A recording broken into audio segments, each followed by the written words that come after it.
Okay, with this video, I want to advance the political narrative of the major kingdoms of Western Europe a little bit, really kind of through the 13th century. So let's start with England. Let's remember that Henry II had, in the second half of the 12th century, had secured not only England, but also much of France. He ruled over Normandy and Maine and Anjou, and had married Eleanor, and thus became the ruler also of Aquitaine, which is, like a third of modern France alone. And so he held a lot of possessions on the continent.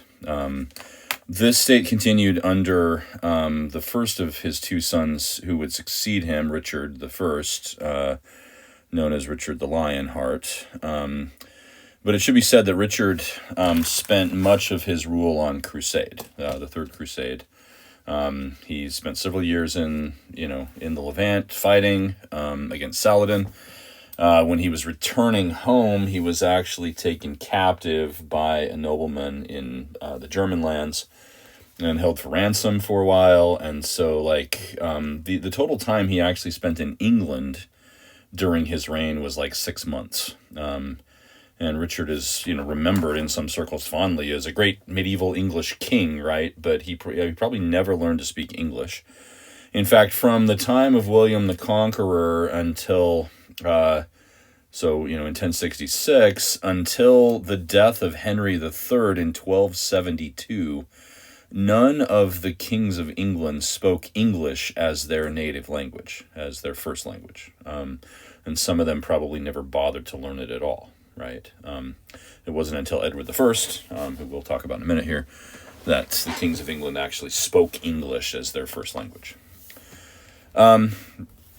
So Richard died in 1198, I believe, 1198, 99, something like that. And his brother John succeeded him.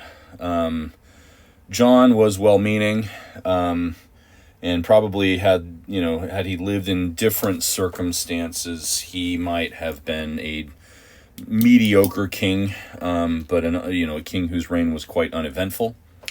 But as it were, John ran up against two of the most powerful and adept political figures of the entire Middle Ages during his reign, and came out the loser against both of them. We've already talked about the issue he had with Innocent III, over, who got to be the Archbishop of Canterbury. And Innocent had used the weapon of interdict to force John to capitulate. John, in return, to show obeisance to the Pope, gave England to the papacy, and John received it back as a fief. So that was, one really black mark on John's record, so to speak, was that he came off the loser in this contention with the Pope. But definitely the worst one, in the eyes of, I guess, historians of England and of his own contemporaries, was his flat-footedness in political maneuverings with the French King Philip II.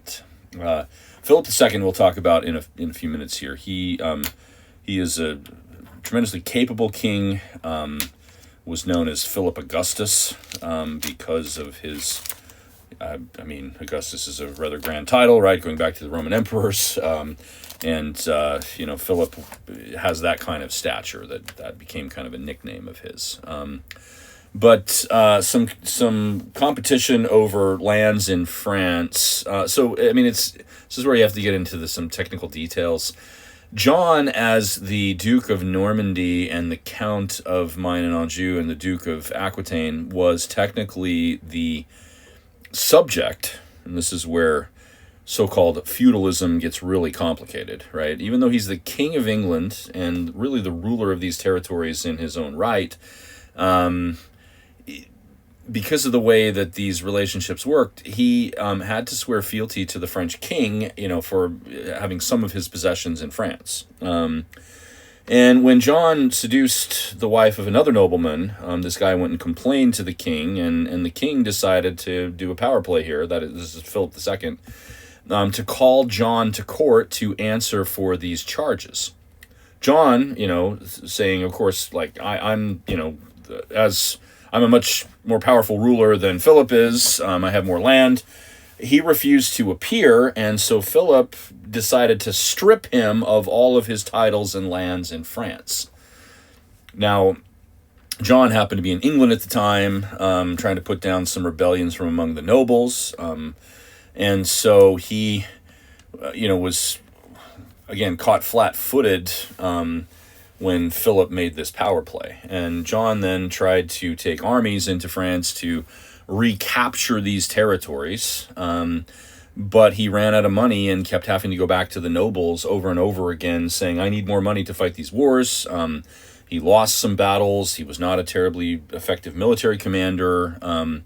And this is ultimately what led to Magna Carta, right, which is this famous document from 1215 where John had continued to levy taxes on the nobles just by decree, and the nobles finally forced him to sign this document, which curtailed the privilege of the king to issue taxes arbitrarily. In truth, the Magna Carta is not a terribly radical document. I think it's held up as a step toward modern constitutionalism and democracy and these sorts of things, but really this is just a declaration of noble privilege vis-a-vis the king. It doesn't move the needle very far toward what we might call egalitarianism or democracy. Okay, but you can still see a copy of it in the National Archives in Washington, D.C., and copies in other places. I will say the English people I have known don't know very much about this. This isn't something that's talked about a great deal in England, other than maybe those who are interested in medieval history. This is not seen as a great signal moment in the history of English constitutionalism necessarily. Okay, but that's just my personal experience talking with other educated people there. Now, John was succeeded, so he became known as John Lackland for obvious reasons, right? He lost a lot of his territory.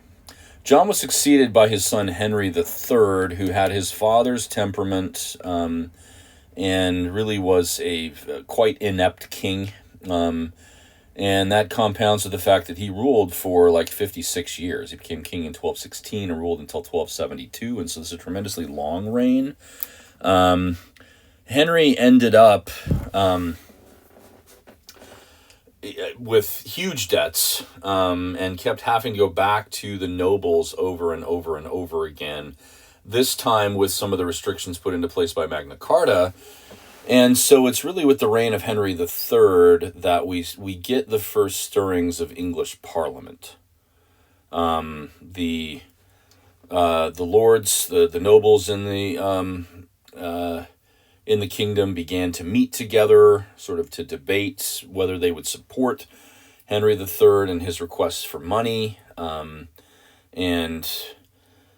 This eventually became just an organization that met frequently. And both sides, the king and the nobles, began to reach out to townsmen and even to members of what we might call the lesser nobility, to ask their opinion about things, and these people started to go to these meetings of Parliament, and it's really not called Parliament at this point. It doesn't become Parliament until the reign of Edward I, per se, but these regular meetings, townsmen would come and sometimes give their opinions on things, and this is actually the origin of the House of Commons. Now, the House of Commons isn't firmly established until the 14th century, but the fact that non-nobles were participating in these debates is, well, notable, and a kind of origin point for that.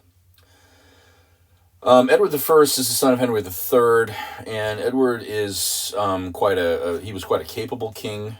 His reign, sees a good deal of success, though I think Edward probably has a bad name if anybody knows about him today, because of the depiction of him perhaps in the movie Braveheart, where he comes across as this heartless, overbearing, authoritarian king who kills his son's lover and, wants to torture William Wallace and kills his own men without any remorse and so forth and so on. Edward was a pretty ruthless ruler. He definitely didn't let things stand in his way, but I think that's an unfair characterization of him. That movie is one of the most historically inaccurate films ever made. So I guess it's a pretty, it's like it's an easy thing to criticize, and that's only one of its many historical errors. But in any case, Edward was involved in a lot of wars during his reign. Most of these were successful. I guess Braveheart is correct in saying that Edward frequently campaigned in Scotland and also in Wales, and even in Ireland. There's a lot of efforts to shore up the authority of the English kings in these surrounding territories. And so, wars are expensive, right?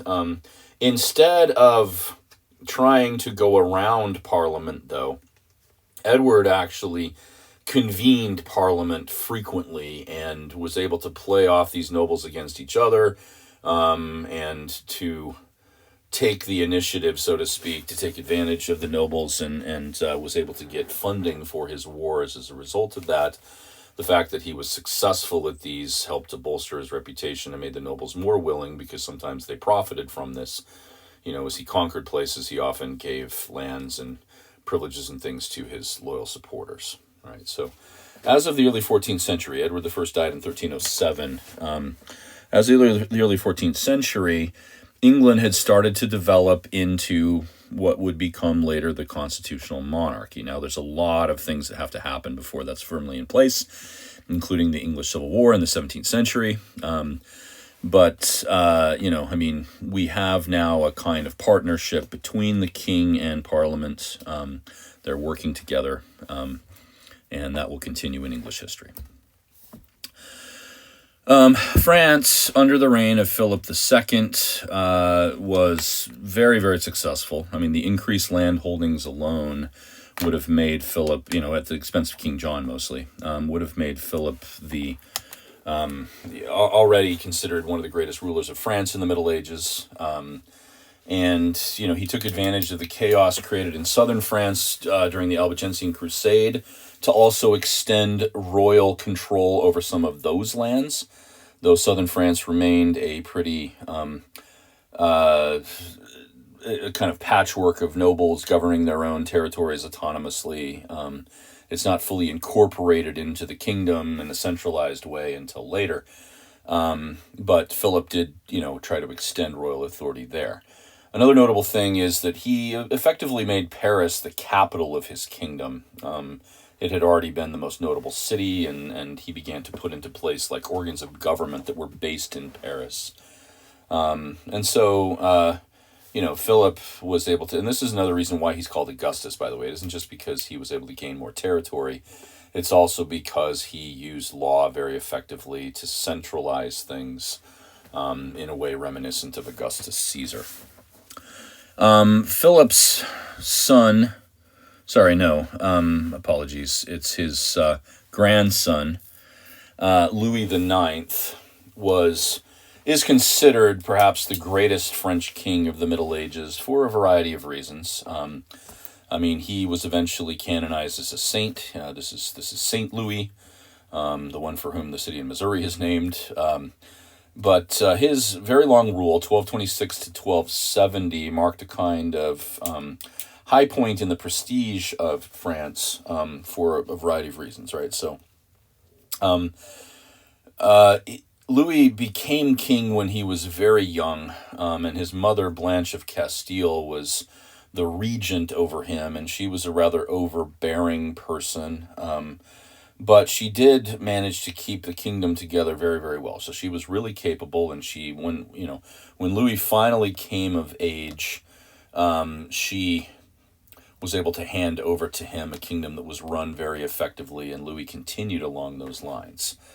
A couple of notable things that Louis is famous for, right? So Louis seems to have had the notion, which is, I think, rare among medieval kings, that all of his subjects deserved to have a fair hearing. And this is one of the things that, for instance, Thomas Bisson, and talking about the crisis of this period with the rise of governmental institutions and the subsequent abuses that would come from some of those, Like, this is Thomas Bisson would use this as evidence that there is a problem, right? That people are being abused by these new governmental systems that are being put into place, right? If you have officials, they will tend to exploit the position they have to take advantage of other people to come to greater wealth. Well, Louis sought to curb some of these abuses. He appointed, for instance, traveling ministers, not unlike the Missi Dominici of the Carolingian period, called the enquêteurs.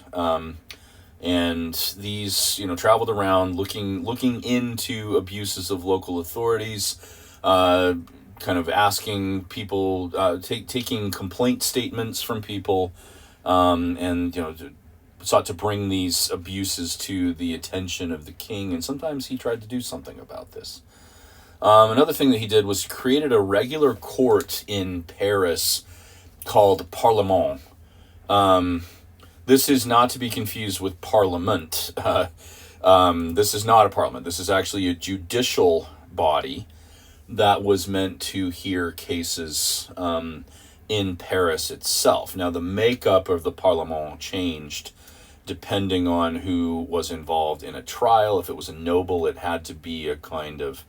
The makeup of Parlement had to be with entirely of nobles, or at least mostly of nobles.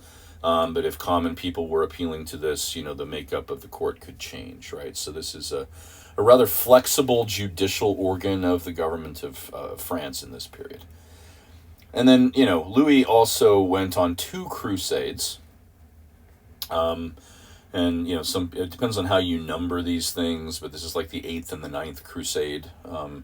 By some reckonings, some might say the 7th and the 8th. It just depends on how you order these and what you count as a major crusade, right? But the first of these started in the late 1240s and extended into the early 1250s. And you can see the image here, which depicts Louis sailing off to Egypt, is where he was trying to get, because he understood rightly that Egypt, the ruler of Egypt, was the one who controlled, at least nominally controlled, Jerusalem. And so his first crusade that he went on tried to go into Egypt. He actually made it into the Nile Delta. But the Nile Delta is a very difficult thing to navigate if you don't know where things like sandbars are, and Louis's ships got stuck, and he was surrounded by his enemies and held for ransom. And even though he had won a couple of early battles in the war, he was done in by his lack of knowledge about how to pass that water channel, right? So that one failed. Right at the end of his life, Louis heard a rumor, and it probably was only a rumor, that the ruler of a Muslim ruler in North Africa, in Tunis, was interested in converting to Christianity and was willing to aid the Christians in their attempts to reconquer the Holy Land. And so Louis, hearing these rumors, sought to establish an alliance. He got his army together, boarded a boat, and went, sailing into the Mediterranean, and ended up dying en route. And so that was the end of that crusade. They turned around and went home once the king was dead, pretty much. So, Louis the Ninth, there's a lot more we could say about his reign. There's a really great biography of him by the famous French historian Jacques Le Goff that runs like 800 pages. So there's plenty of story to be told about this guy. Louis, is this his son or his grandson? I can't remember. Anyway, he's succeeded by Philip the Third? Anyway, there's an intervening ruler, but Philip the Fourth becomes king. So Louis dies in 1270. Philip the Fourth becomes king in 1285, and he is seen also as one of the most effective rulers of the Middle Ages. Philip the Fourth further solidified the apparatus of state and continued the French tradition of centralizing things. And he was involved in a lot of projects, right? Some wars, some extensions of government, things that required a lot of money. Philip is notorious for doing anything that was possible to gain money. And so, for instance, he expelled all of the Jews from the Kingdom of France in 1306, something actually that Philip II had done from the royal lands in 1182, but the Jews had come back. So he expelled the Jews in 1306. Actually, Edward I had done this in England 16 years earlier. And then seized their assets and took over their as creditor for all of the loans that the Jews had issued to people. And so he, was receiving loan payments from the people who were in arrears to the Jews. He also seized all of the property of the Knights Templar and disbanded them, and somehow managed to get away with this, mostly by charging them with every possible crime that one can imagine and conducting a big public trial, such that even the other rulers of Europe turned against them. And the Knights Templar were a very, very wealthy organization as well. They had houses all over the place and lots of wealth, and so that's another thing.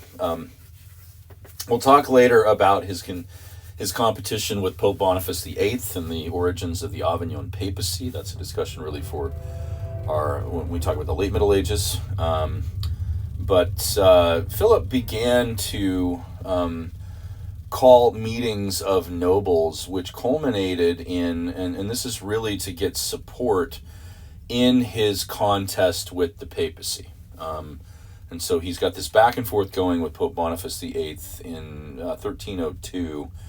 And, Philip decided to make a power play where, he convened nobles and essentially said, what do you think of the Pope? And they all condemned the Pope as a heretic. And so it's kind of notorious that the first meeting of the French Parliament, which is called the État Général,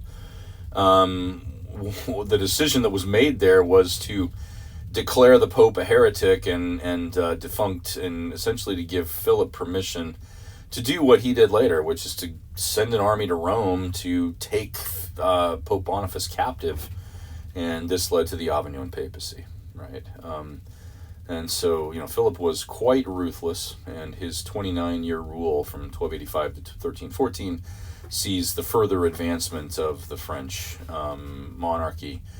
And by the time of the reign of Philip IV, the French kings are easily the most powerful kings in Western Europe. And this has a lot to do with what's happening in the empire, okay?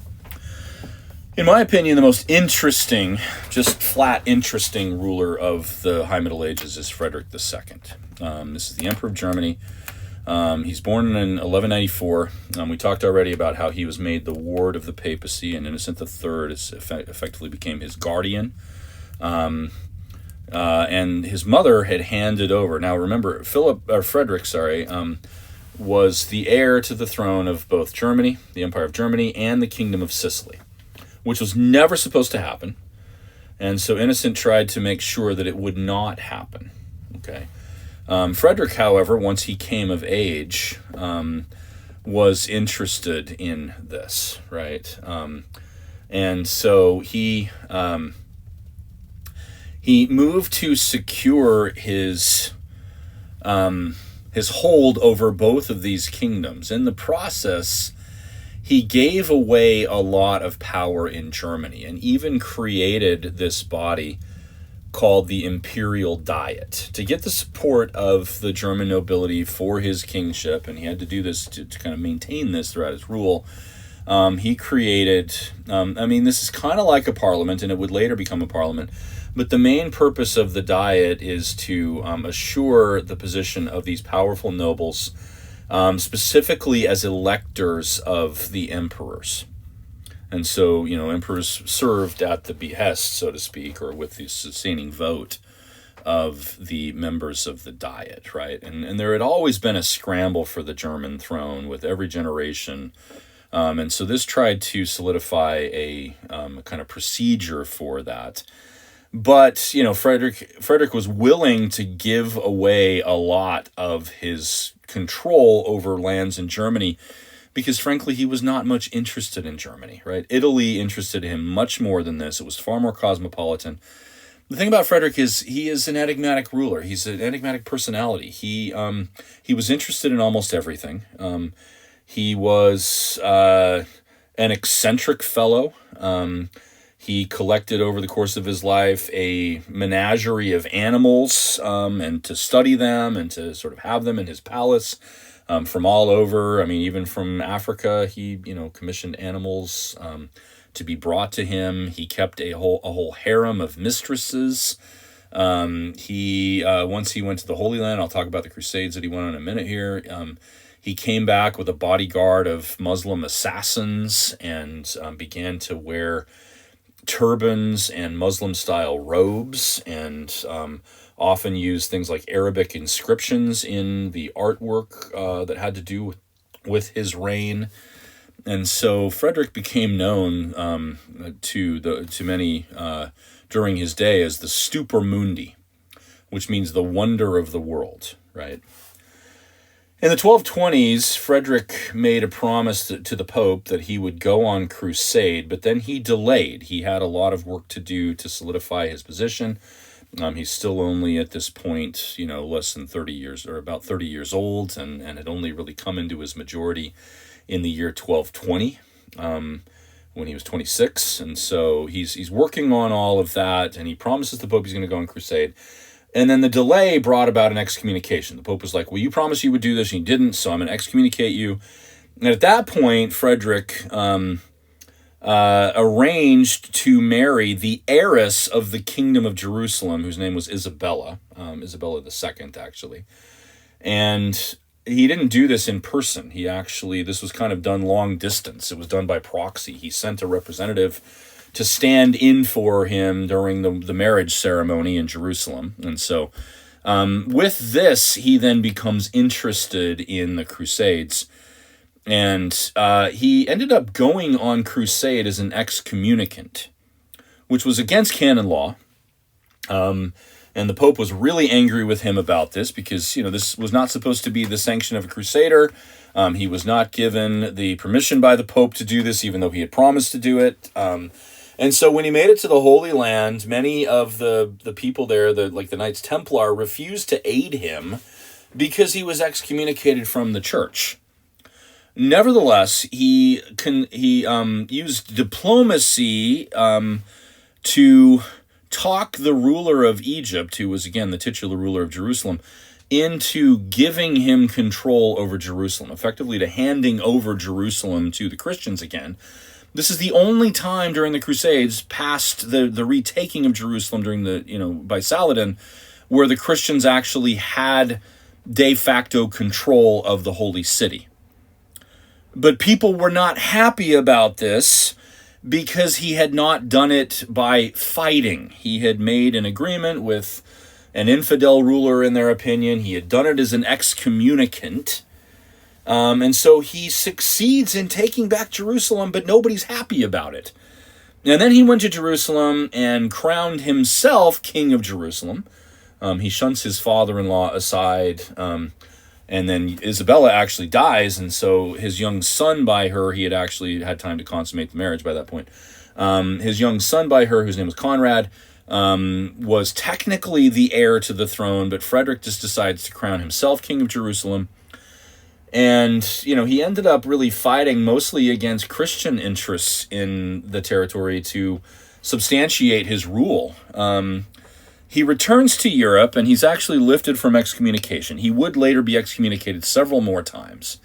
But he returns to Jerusalem, and at that point he issues this thing called the Constitutions of Melfi, which hands over a tremendous amount of authority to the nobles, and does away with a lot of privileges granted to people who were noble subjects. And this really served to check the growth of important things in Germany, like cities.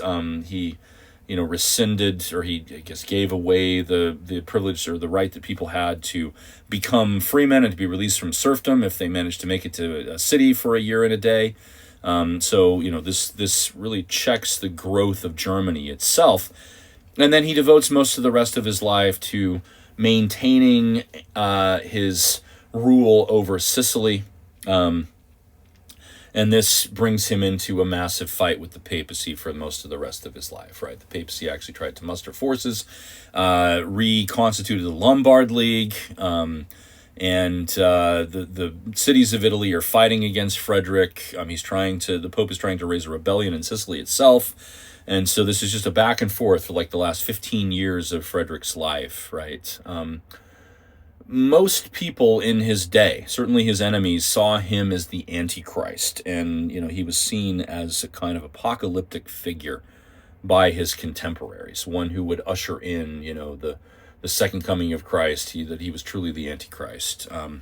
So anyway, Frederick's a fascinating figure. After his death, his son Conrad has a very short reign of only 4 years, and really it's just a continuation of these endless fights that the German emperors were having with just about everyone else involved in the governing of Germany and Italy. When Conrad dies in 1254, the Diet refuses to acknowledge an emperor for the next 19 years. And it's only in 1273 that they finally agree to name a relatively minor noble at the time, Rudolf of Habsburg, who was ruler over some territory in what is now Austria, as the emperor. The Habsburgs are really weak at this point. They would much later become very powerful, but really weak. And for the rest of the Middle Ages, the German emperors were weak. And this is, in large part, almost entirely due to the fact that people had hated being ruled by an ambitious emperor like Frederick II, though I think it's mostly his eccentricities that make people angry. Sicily itself becomes a pawn in the political games of a number of important figures. And so Frederick had an illegitimate son named Manfred, who claims the title of King of Sicily. But the Pope offers Sicily as a fief to Charles the Count of Anjou in France, and Charles brings an army and tries to subdue Sicily. And he did it in such a brutal fashion that the people rose up in rebellion against him. They reached out to the ruler of Aragon in northeastern Spain and offered him the kingdom. And so for several years, just a kind of civil war in Sicily. Eventually, the Aragonese end up taking control of Sicily and of parts of southern Italy as well, including the city of Naples. And so that's what's happening in southern Italy. The cities of northern Italy remain mostly independent. All right, I think I'm going to stop there. This has gone on long enough. So that will give you this sort of brings the political narrative to the early 14th century, and we can pick it up again when we talk about the late Middle Ages.